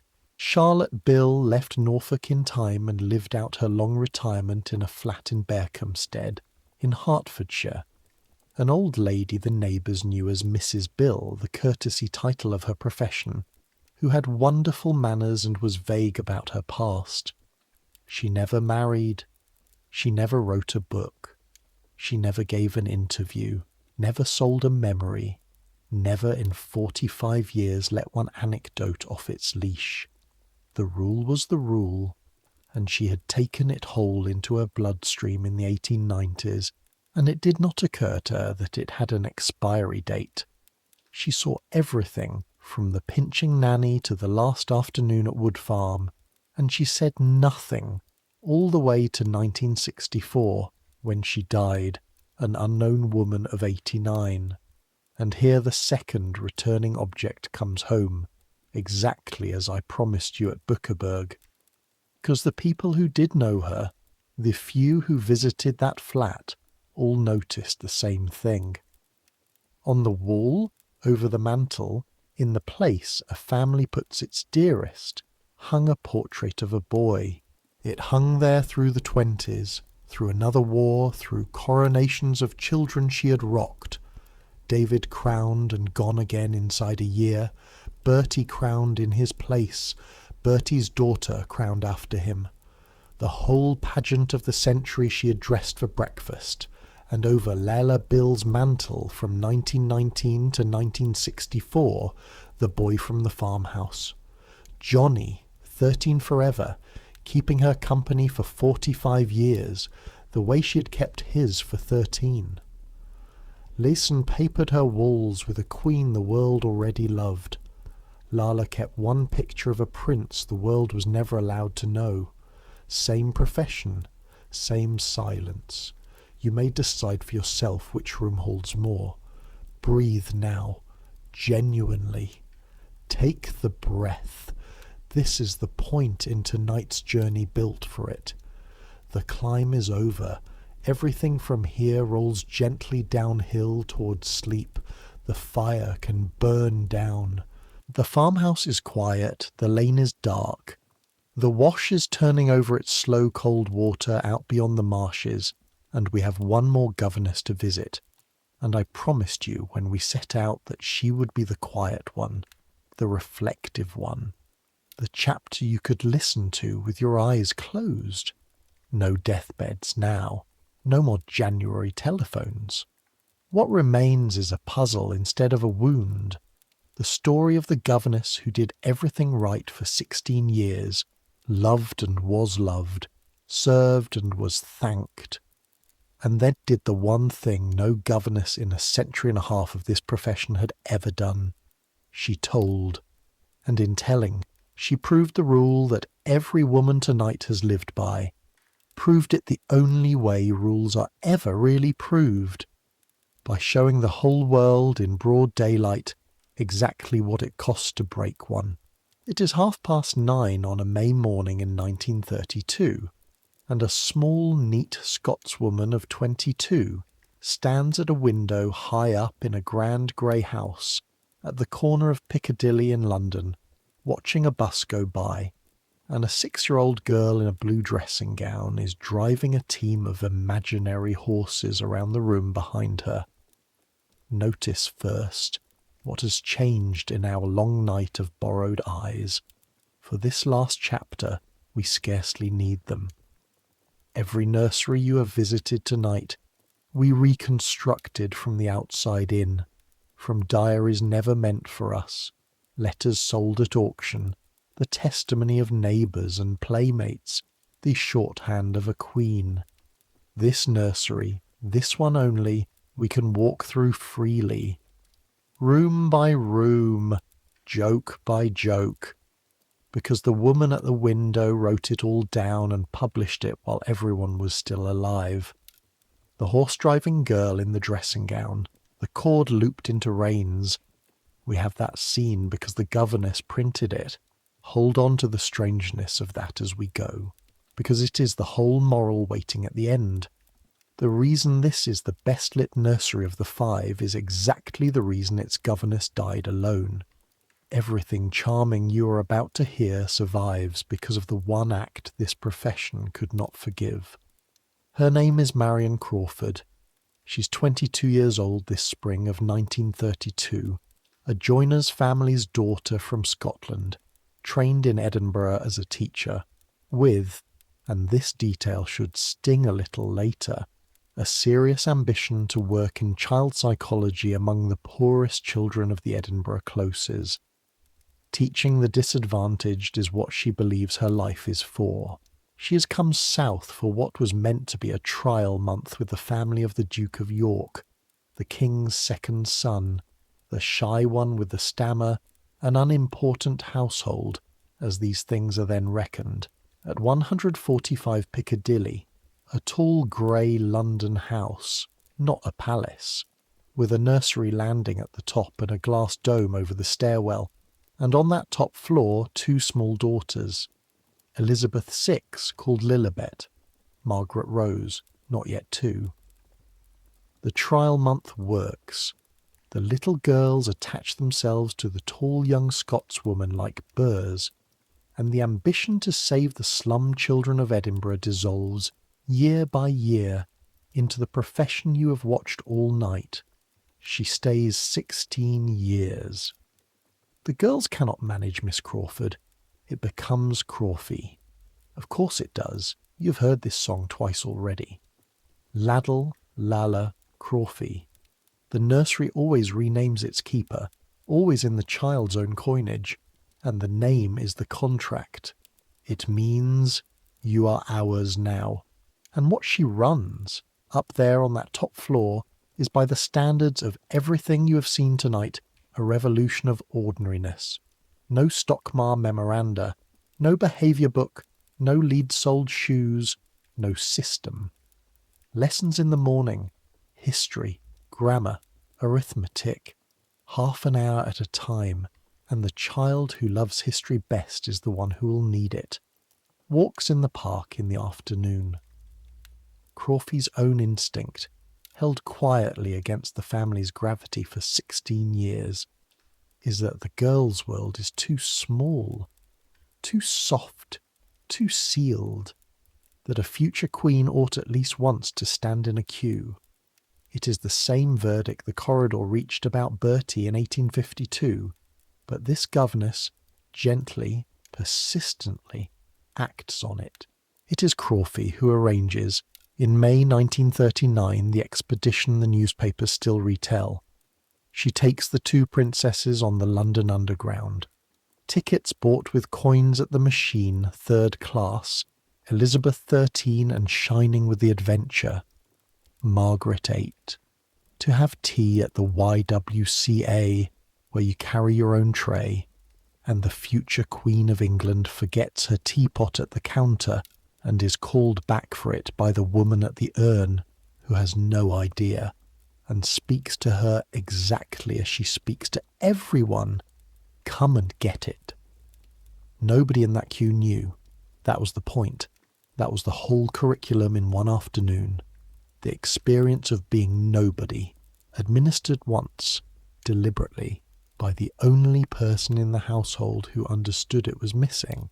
It is Crawfie who gets a Girl Guide company started inside Buckingham Palace in 1937, so that the girls will know children who are not courtiers' daughters. The first Buckingham Palace company. Uniforms and knots and camp smoke. Palace footmen watching tents go up on the lawn. Swimming lessons at the Bath Club. Badges won on their own merit in front of other people's mothers. Small things. Ordinary things. The only ordinary things in the whole inventory, and every one of them smuggled in by the governess. The house helps her. This family, Duke, Duchess, two girls, dogs, is, in these Piccadilly years, by every account including hers, simply happy. A small, warm, teasing household that plays cards and gets the giggles, presided over by a duchess of enormous charm and steel. Remember the steel, whose instructions to the new governess about the children's education amounted, Crawfie later wrote, to wanting them given a happy childhood and spared over work. And there is a garden in this chapter too, because there is a garden in every chapter tonight. In 1932, the people of Wales give the 6-year-old Elizabeth a house. A real house at 2/3 scale.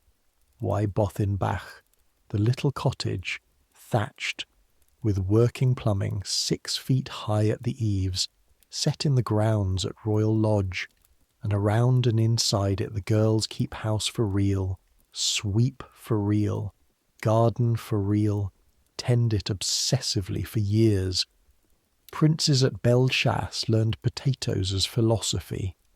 Johnny at Wood Farm grew beans as a kingdom. The future Elizabeth II, on her knees polishing the tiny fire irons of a toy cottage, is learning the same subject by the same method, and her governess is the one who wrote it down so we could know it. Genlis published her method. Crawfie will publish her memory. Keep counting the books. Then the world's weather reaches this nursery, as it reached all the others. In January 1936, the old king dies. George V, Johnny's father, the bells again.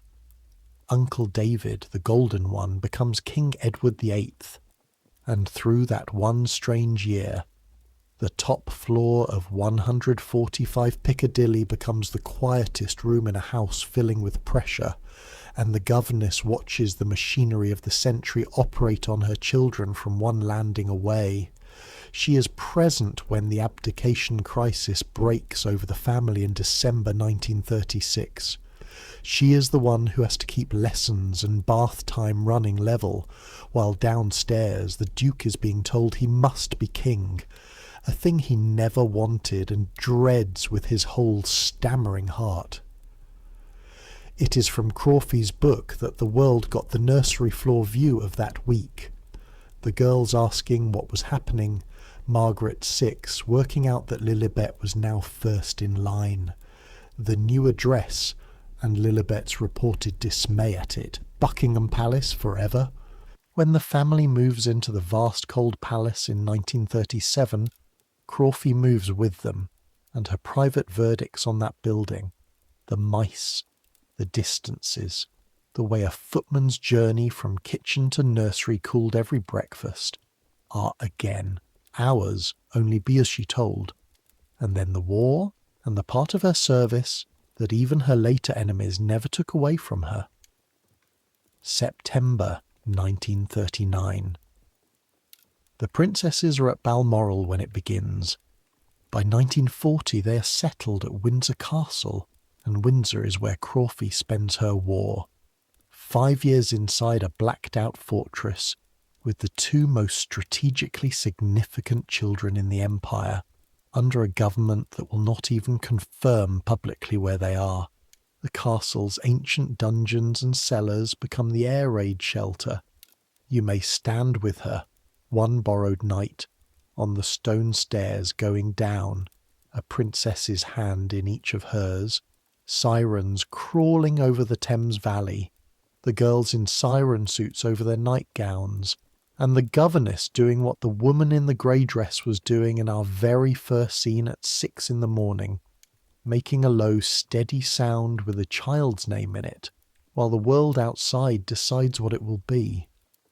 By day she keeps the timetable level because routine is the flaw. Lala could have told her. Every one of them could have told her. She produces, with the girls and the estate children, the wartime Christmas pantomimes in the Waterloo Chamber. Cinderella, Aladdin, painted flats and rationed costumes, Elizabeth, principal boy, and Margaret, irrepressible. And at one of those pantomimes, in 1943, a young naval officer named Philip sits in the audience, and the governess, watching her elder charge watch him, understands the future well before the newspapers are permitted to. She knows of the courtship for years while it is a state secret. She keeps it. Of course she keeps it. She is, in 1943, still the best oyster in the profession. The war ends. On the night of victory in Europe, the princesses slip out of the palace gates with a small escorted party to walk anonymous in the roaring crowd. Elizabeth 19 and in uniform, Margaret 14. The last excursion of the curriculum of ordinariness, and the largest crowd either of them ever stood inside unrecognised.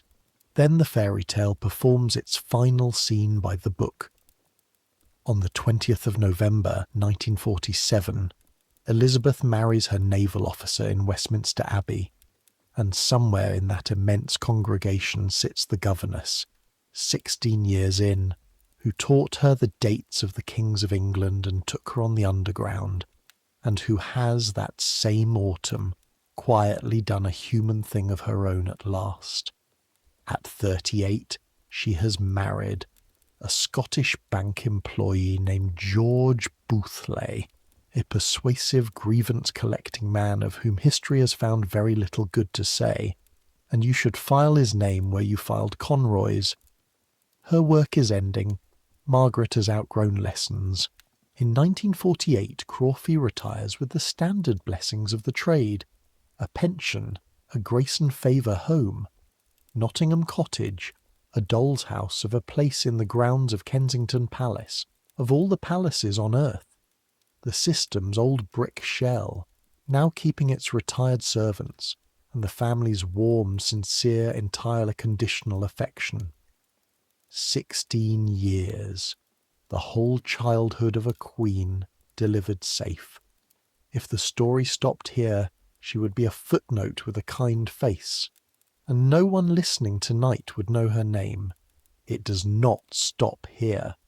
In the winter of 1948 and the spring of 1949, at the suggestion of American magazine editors and with a Queen's letter lying open on her table, Marion Crawford sat in Nottingham Cottage, inside the walls of Kensington Palace, a 10-minute walk from the staircase where a hand once closed around a princess's hand, and made the decision this entire episode exists to examine.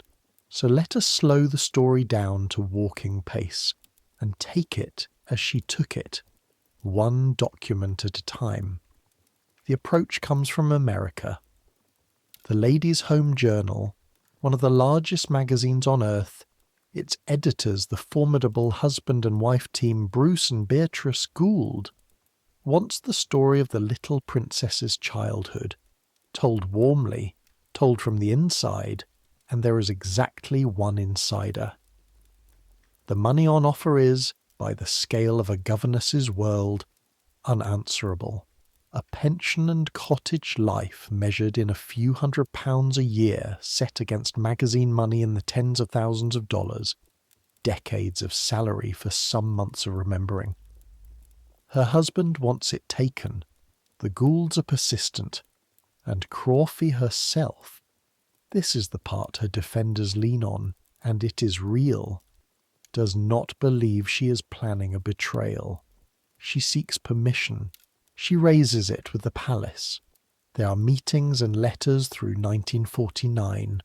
There is talk, encouraged on the American side and never nailed down on the royal one, of an arrangement, of assistance given quietly, of stories told without her name attached. She wants both halves, the telling and the belonging. She is convinced herself both are possible, because the people she means to write about are people she loves, and she intends, and, to be fair, will keep this intention, to write nothing unkind about any of them. And then the Queen answers. Queen Elizabeth, the Duchess of the Piccadilly years, the charm and the steel, mother of the two girls, later the Queen Mother, writes to her former governess in April 1949, and the letter survives, and its central sentence is the whole 150 years of tonight compressed into a dozen words.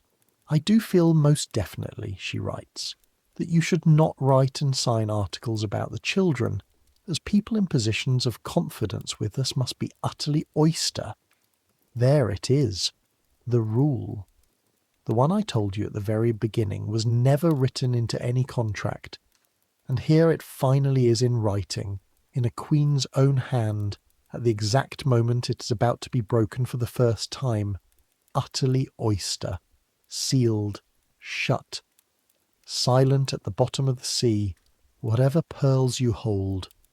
Genlis was an oyster with her one girl's secret. Lehzen was an oyster for 28 unrewarded years. Laddle angled her letters so gently they kept the shell's shape. Lala Bill was the perfect oyster, the oyster of the ages, silent unto death in Berkhamsted with the pearl on the mantelpiece. The word had never needed saying before, because for a century the women of this profession had obeyed it as a law of nature. What happens next happens the way such disasters usually happen, not with a decision made at midnight, but with a slide, lubricated by money, by a pushing husband, by editors who know exactly which assurances to imply, and by the oldest solvent there is, the feeling of having been undervalued. 16 years, the whole childhood of a queen, and the pension is modest, and the cottage is borrowed, and the honours list, when it came, had graded her service. She had noticed, and Buckley had made sure she kept noticing, a class below where love had led her to expect. The articles are written, ghost-shaped by the Gould's people from her memories, warm as toast, nothing in them a modern reader could even flinch at. And in early 1950 the Ladies' Home Journal begins publishing them under her own name, permission never granted, the Queen's letter standing unrevoked. The book follows the same year. The Little Princesses. It is immediately and internationally enormous, serialized, translated, devoured. For millions of American readers, it fixes forever the image of the two girls in the little cottage, the corgis, the pantomimes, the teapot forgotten at the YWCA counter. It is also, from the instant of publication, the end of her existence in the only world she'd ever belonged to. The family never speaks to her again. Not a letter, not a message, not a word. Not in that year, not in any year, not in the 38 years she has left. The girls she raised, bathed, taught, held under sirens in a stone stairwell, never speak to her again. Within the household, her name itself becomes the profession's cautionary verb, doing a Crawfie, palace shorthand to this day for the servant who tells. She gives up Nottingham Cottage before the year is out and goes north. The shell had been the whole animal. She had opened it herself in public for money and for the feeling of finally being the author of her own life, and everything inside it was gone before the print dried. Now the long, quiet coda, because this chapter promised you reflection, not another wound, and because what remains of her life settles like dusk, slowly, in one direction. Through the early 50s, her name is franchised into royal journalism, columns and books built by ghostwriters on her byline's value, until 1955, when the machine destroys itself with a precision no satirist would dare invent. Her magazine column describes, in loving eyewitness detail, the colour and pageantry of that year's Trooping the Colour and the Scene at Royal Ascot, and a national rail strike had caused both events to be cancelled. The column had been written weeks ahead, as such columns were. The events it witnessed never took place, and the byline that had been worth a fortune because it told the truth from inside was suddenly, publicly, a byline that described things that had not happened. The writing career ends there, in embarrassment. The strangest of all punishments for the governess who broke silence, to be finished off, in the end, not for telling secrets but for telling fictions. She and Buthley settle outside Aberdeen, in a solid granite house at Mill Timber. And here geography itself takes over the story, and administers annually the sentence no court pronounced. The house stands near the North Deeside Road, the road to Balmoral. Every summer for more than 30 years, the royal cars pass within yards of her windows, carrying north the girls she raised and, in time, their children, to the castle where she once produced pantomimes and kept the timetable level through a world war. They never stop. They never once stop. She keeps the house. She could have lived anywhere. She keeps that house. And the neighbours' accounts of her old age describe the pattern plainly. She watched for the cars. Lehzen at Bückeburg papered her walls with portraits of the Queen, who still wrote to her every week. Lala kept one photograph of a boy who had loved her back without reserve. Crawfie kept a window on a road, and the road kept passing. Her husband died in 1977, some time after. The accounts of her biographers place it in these last Aberdeen years. She attempted to end her own life, and the note she left has been quoted ever since, and whether every word is exact I cannot promise you, but its burden is not disputed, and it belongs in this episode as the last document of the profession. She could not bear, she wrote, that those she loved best should pass her by on the road. She survived and lived on, cared for at the last in a nursing home, and died in Aberdeen on the 11th of February 1988 at 78. It was reported at the time, and repeated ever since, that no member of the royal family attended the funeral and no flowers came. 16 years of service, 38 years of silence in return. The oyster rule enforced to the last in the only currency the institution had left to pay her in, absence. And now, with all 5 doors closed, stand still a moment on the dark landing and let this last chapter say what it has been trying to say all along, because it is the thesis of the whole night. Every woman you have met since Paris held the same treasure. The unwitnessed, unguarded, true inside of a royal childhood, which is to say, the true inside of the people who would rule. And the profession's entire covenant was that this treasure was to be carried, not spent. Carried, it bought them nothing the world can count. Genlis died famous for everything except the truths she withheld. Lehzen got a pension and an obelisk. Laddle a warm retirement and a queen's letters. Lala Bill got 45 years alone with a photograph, and you had likely never heard her name before tonight. Spent. Spent once. Spent gently. Spent by the one governess who told nothing cruel and much that was lovely. It bought a fortune, a place in every library on earth, and total exile from every heart she had spent it describing. That is the equation, and it has no comfortable solution, and this channel will not pretend it has one. But notice finally where the Light into Night's episode has been coming from. Nearly every warm, close human thing you now know about these nurseries, the cord reins and the little cottage, the teapot at the YWCA, the pantomimes under blackout, reached you through the one broken shell. History does not hear oysters. History only hears the ones who break, and then it punishes them for being audible and quotes them forever. The governess's power was silence. The world's knowledge is made of the silences that failed. Somewhere between Lala's mantelpiece and Crawfey's window is the whole truth about loyalty, and you may hang your own picture and choose your own road, and it's very late now, and we have a century and a half of corridors to walk back through before you sleep. So walk them with me, slowly, the way a night nurse walks a corridor at the end of her rounds, no candle needed, hand trailing the rail, checking each door one last time, not to open it, only to know that it is shut and the room behind it is at peace. The last door first.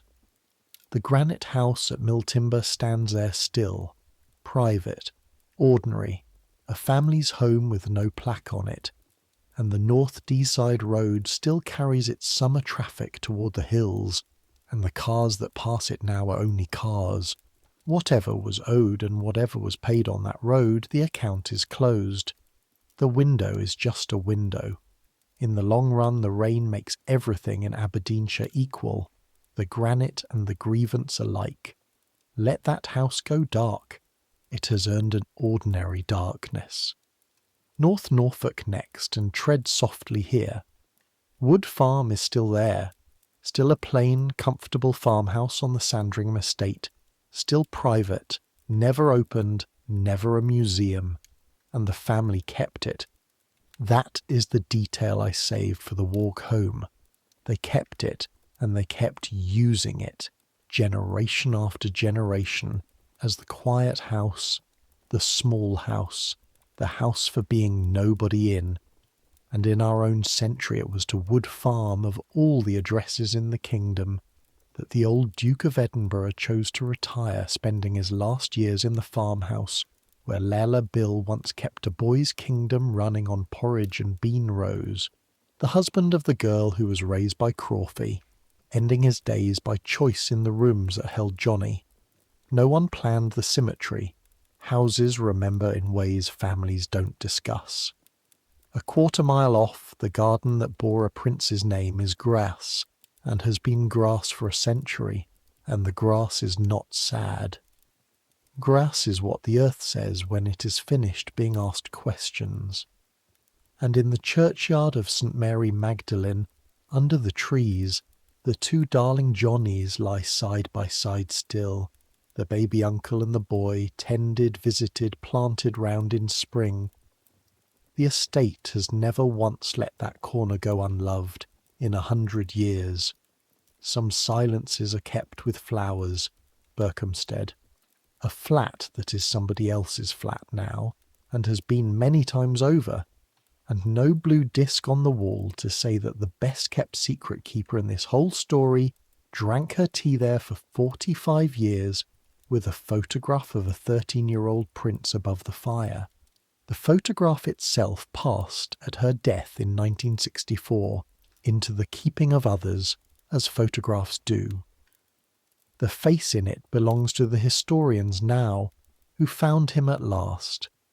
The auctioned letters, the biographies, the television films, the whole late rediscovery of the lost prince, so that the boy hidden from the empire is today the best known thing about the reign's private life, and the woman who kept him is known only because keeping him was her whole biography.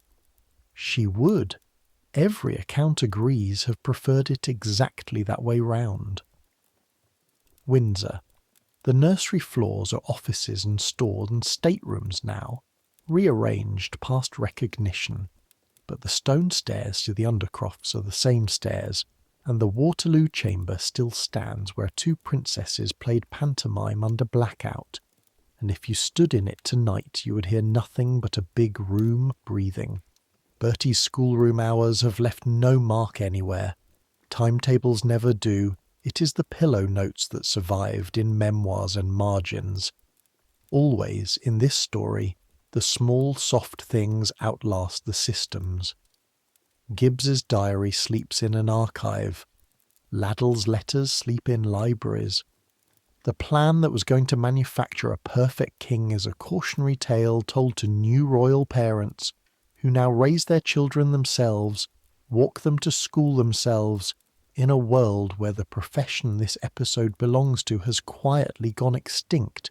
There are nannies still and schools, but the governess, the resident woman with the whole of a royal childhood in her two hands, ended with Crawfey, and every royal generation since has arranged its nurseries as if to make sure no one ever again knows enough to write that book. Kensington. And here, one last time, the strangest room of the night, because this one you can actually visit. Kensington Palace is a museum now along its historic range. The public files through the very rooms where the system ran, and in the cases, carefully conserved, the curators have laid out the dolls. The little wooden dolls dressed by a princess and her governess against the loneliness of the loneliest childhood in England, with the copybook list of their 132 names. The behaviour book's world ended as an exhibit, the surveillance rooms full of tourists photographing the view, and somewhere in the collection, in Victoria's own old age handwriting, the tribute she paid for the rest of her life to my dearest kind Lyttelton, who was never once, in 28 years of exile, anything but an oyster.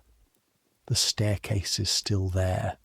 People walk down it every day, hundreds of them alone, without thinking, without holding anyone's hand, which is, if you want it, the quietest happy ending in this entire episode. And Paris. The pavilion at Belle-Chasse is long gone, demolished generations ago, built over, the convent grounds swallowed by the boulevard.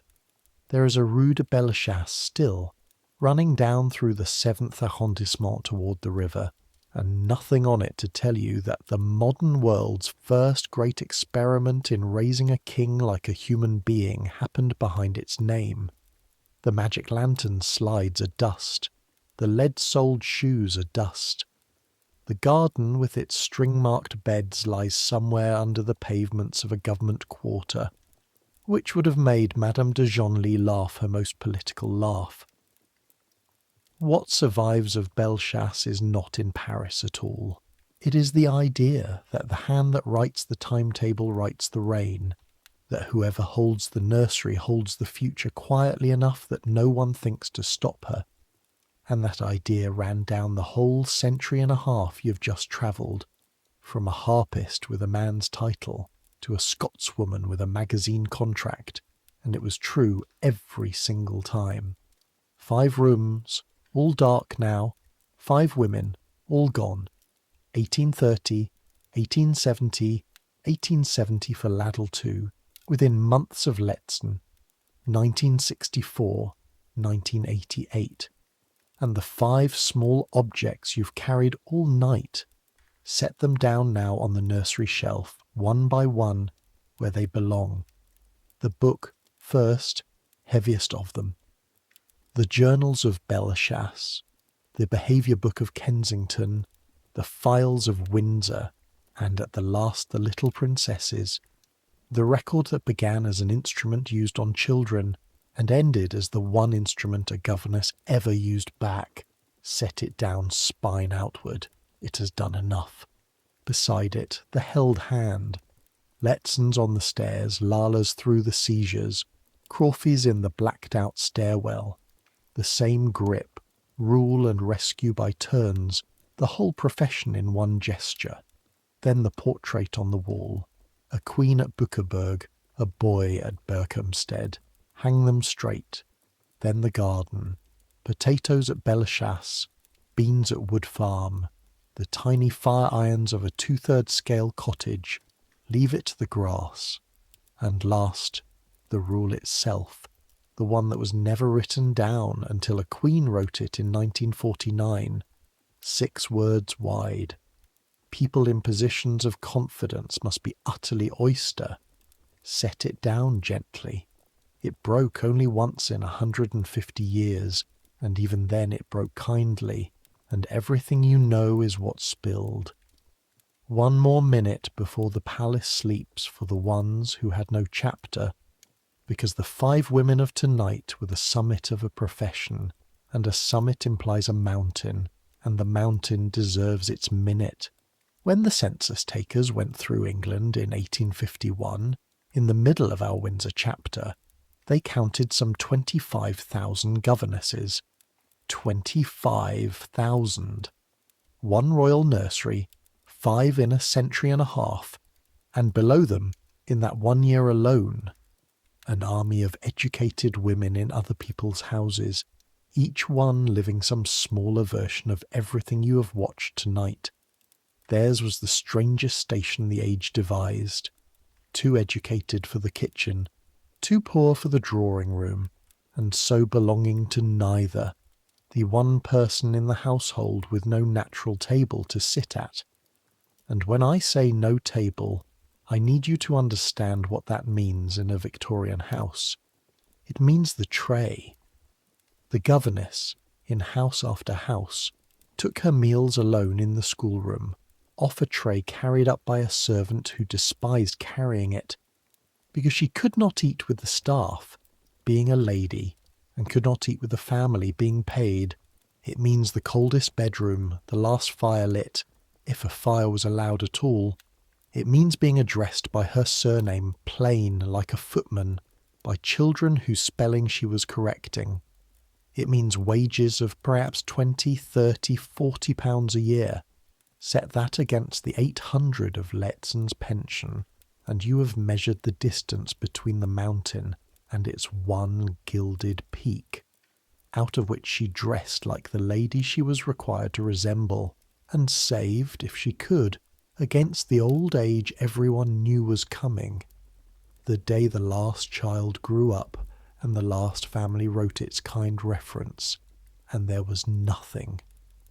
It got so visibly bad that in 1843 the age built an institution to catch them, the Governesses' Benevolent Institution, founded to keep aged governesses out of the workhouse, its little annuities so desperately oversubscribed that hundreds of elderly gentlewomen competed by ballot for pensions of £20. The files of that institution are one of the quietly devastating archives of the 19th century.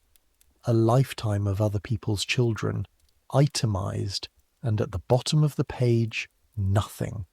And out of exactly this life, in 1847, the very year you knelt at that Windsor fender, a former governess from Yorkshire published a novel about a small, plain, furiously self-respecting governess who insists, to the man who employs her that she is his equal soul. Charlotte Brontë had carried the trays herself. Jane Eyre is the mountain's one great roar. The profession that was defined by silence produced, when it finally spoke in fiction, one of the loudest books in the language, and then went back to its trays for another 100 years, until a Scotswoman in a Grayson Favour cottage spoke in fact. And you know the rest, because the rest was tonight. And the kings. We should end with the kings, because they are in the title of this episode, and they have been, you may have noticed, scarcely in the rooms, which is the finding if a night like this can be said to have one. What did the kings ever actually know? The Duke of Orleans engaged the most famous educator in Europe, and went to the guillotine without ever being certain, if Paris was right, of the one truth about his own household that everyone else debated at dinner. King William IV raged in his last year at what he could see of Kensington. There was a state dinner in 1836, his birthday, at which the old sailor stood up before 100 guests and thundered at the Duchess of Kent across the table about the way he was kept from the child. The outburst is documented. The fullest the system was ever dragged into daylight while it ran. And even then, even shouting, he knew the shape of the wall and nothing of the bricks. Not the behaviour book, not the signature being farmed, not which hand on the stairs was the child's only ally. Prince Albert, the best informed father in Europe, commissioned reports on his son by the shelf foot, and never once received the only finding that mattered, the one the whole corridor could have given him free. King George V knew his youngest son through bulletins and visits, loved him at the remove the institution had built for everyone's protection, and it was left to a nurse to know the boy himself, to know, for instance, exactly how he liked the piano played, which was loudly. And the last king's daughter, the Queen, learned at 23 that the one document her family could not survive was not a state paper at all, but an affectionate memoir of her own childhood, that the nursery, the room beneath every other room, was where the crown was actually kept. That is the secret under all 5 secrets, the one this episode has been circling since the first fire guard and the first medicine spoon. The kings ran the world and were strangers in one room of their own houses, and the women who ran that room, poor, foreign, unmarried, unranked, dismissible with a word, held every single day, in perfect working silence, the future of everything. They curtsied and carried it, and history filed them under staff. The palace is asleep now. The whole long palace of this episode, Paris and Kensington and Windsor and the farmhouse and the granite house. One corridor now, one row of shut doors in the dark, and you at the end of it with your rounds finished, and no sound anywhere except a settling floorboard and the ash ticking in a grate, and, far off behind the last door, a rocking chair slowing, coming to rest. And if you stand very still on that corridor, you can feel the year turning through it, because a nursery, more than any other room in a house, lives by the seasons, and it lived by them the same way in every house you visited tonight. Spring was airing, windows up the moment the doctors allowed it, mattresses turned, winter flannel folded away into presses with lavender against the moth, and the children suddenly outdoors for hours. Spring was Belchas stringing its seed beds, and the princesses digging round their little cottage, and Johnny counting what had come up in the night, and every governess in England writing in some journal or letter that the children were growing out of everything again.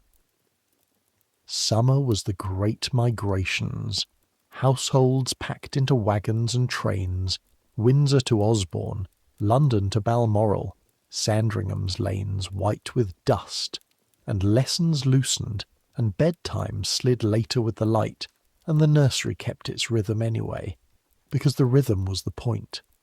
You could move the room 100 miles, and the 6 o'clock waking travelled with it, folded in with the medicine spoons. Autumn was the return. Trunks home, lamps earlier, the serious term of lessons beginning, new boots, the smell of ink and damp wool and windfall apples. The behaviour books ruled afresh for another year of small crimes. And winter. Winter was the nursery's own season, the season it was invented for. Fires banked high behind the brass guard, colds and coughs in the steam kettle, chilblains rubbed, stories lengthened, and at the dark heart of it the rituals of Christmas, which in this family, in every generation you met tonight, meant Sandringham or Windsor. The same carols over the same corridors, the tree, the servants' presents given out by rank, the children hot-cheeked and impossible with anticipation, and one woman in every generation, staying up after the whole performance to tidy the wreckage and bank the fire, and stand a moment at the window looking at the frost, tired in the particular way you're tired when the happiness of other people's children has passed through your hands all day. The year turned like that, over and over, for 150 years, spring airing to winter fires, and the children rose through it like bread. You could measure any of these lives in Christmases. Lehzen had 18 of them with her princess, Laddle 8, Crawfey 16, and Lala Bill at Wood Farm, exactly 3. And the estate would tell you that the third one, the peacetime one weeks before that January, was the best of them, with the war over and the piano loud and the boy 13 and taller than his nurse. The seasons do not know what is coming. That is the kindness of seasons. They just turn and carry the rooms with them, and the rooms carry the children, and the women carry the rooms. Centuries will pass. They have passed already. You felt them go by tonight like rooms. The nurseries you walked will change beyond recognition. The schoolrooms will become museums. The museums will rearrange their cases. The farmhouses will pass to other quiet uses. And the last people who ever curtsied on those back stairs will slip out of living memory altogether. Kings will thin out of the world, or fold themselves smaller into it. The books will migrate into archives, the archives into light.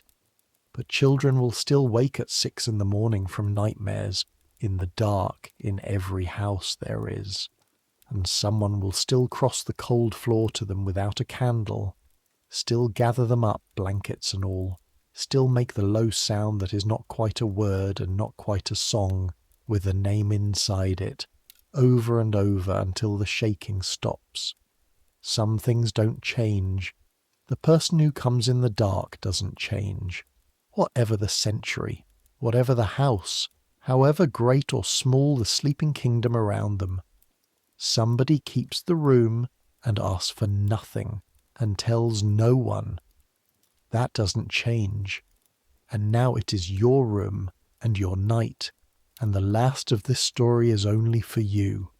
You have been so many people since this began. A scullery girl on a cold Paris staircase, 15 years old, arms aching, 3 weeks into a strange house.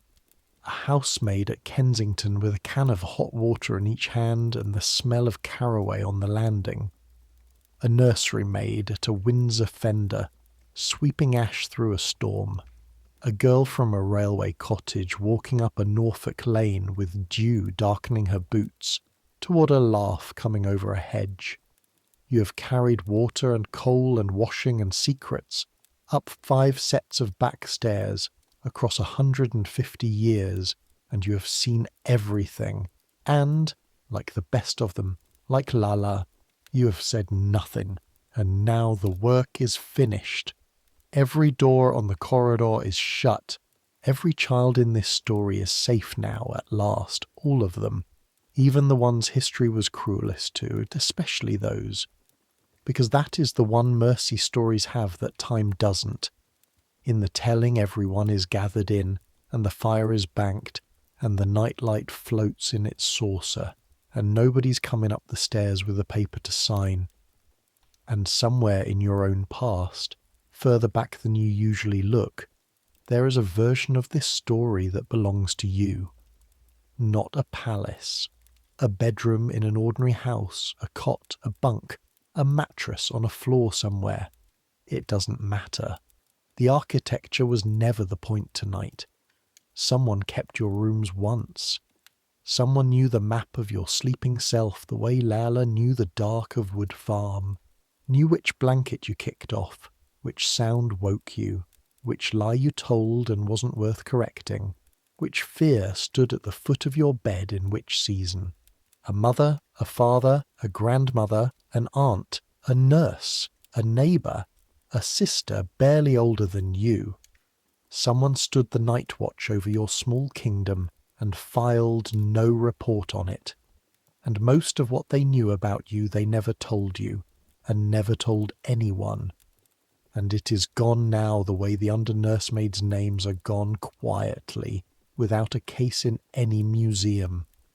You were, to someone once, the entire assignment. You were the reason a tired adult crossed a cold floor without a candle. Some night you will never remember because you slept straight through it. That is the proof it worked. The nights that were kept best are precisely the ones that left no memory at all. Every person alive is walking around carrying years of invisible night watches that someone else stood and never mentioned. That is what you have really been listening to tonight, under the dates and the palaces, the largest silent profession there has ever been, the keeping of sleeping children, of whom you were one. And if some of that keeping in your case was imperfect or interrupted, or came from further off than it should have, then let tonight stand in for what was missed, because that is also a thing stories can do. The room you're lying in now is kept, for these last few minutes, by this voice, and the watch is stood, and nothing is required of you at all except what was required of every child in every nursery you visited, to grow heavy and trust the house and let go. So put down what you are carrying. You're tired enough, warm enough, safe enough. You have a bed and a door that closes and a night with nothing in it but hours, and that is more than most of the children of this story had, and it is enough. It is enough. It is enough. Tomorrow there will be waking and water to carry for someone somewhere, because there always is. Tomorrow there will be timetables and small hands and rules and the endless work of keeping other people's worlds level. Tomorrow the road past the house will fill with cars again, going wherever they go. But that's tomorrow. Right now there is only this. The dark room, the banked fire, the slow breath. The same as it was at Belchasse when the lantern was covered for the night. The same as it was at Kensington when the dolls were laid in their box. The same as it was at Wood Farm on the good nights. The pony stabled, the garden watered, the boy asleep, and the woman in the chair beside him letting her own eyes close at last. The same as all the quiet centuries of night stretching out behind you, kept by people whose names you now know, and by thousands more whose names nobody kept. And every one of those nights ended, and every sleeper in them woke or rested easy, and the world went on, and here you are at the end of it, in your own bed, with your own night watch done. Let it come now. Let sleep take you the way it took a tired governess in a rocking chair, mid-thought, mid-hum, the mending still in her lap. Let the palace fade.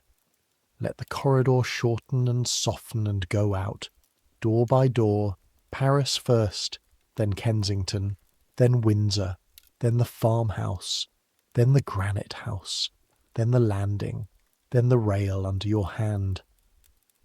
Let the last sounds go, the ash, the floorboard, the far-off rocking chair, and let the low sound that is not quite a word and not quite a song say your own name now, over and over, slower, softer, the way it has said every child's name in every dark room since rooms began.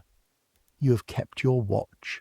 You have carried what you were given and told no one, and it is enough, and you are allowed to set it down. The night light is floating in its saucer. The door is shut. The house is safe. Let your hands go loose, the way hands go loose when the mending slides from a lap and nobody picks it up till morning. Let your breathing find the old nursery rhythm, the one every keeper in this story listened for from the chair by the fire. In and out and slower and deeper, the sound that told them the watch was over and had been kept. Let the last pictures drift by without holding any of them. A lantern-lit wall in Paris, a hand closing over a hand on a staircase, a wall of portraits in a small German town, a bean row in Norfolk under summer light, a granite house with its window going dark at last, at peace. All of it, every room, every year. They are all asleep now, the whole 150 years, the children, the kings, the women in grey, and the corridor is quiet from end to end, and yours is the last light burning, and there is no reason left to keep it lit. Sleep now, the way the children of this story slept on their best nights, completely, trustingly, with somebody watching who loved them. Good night.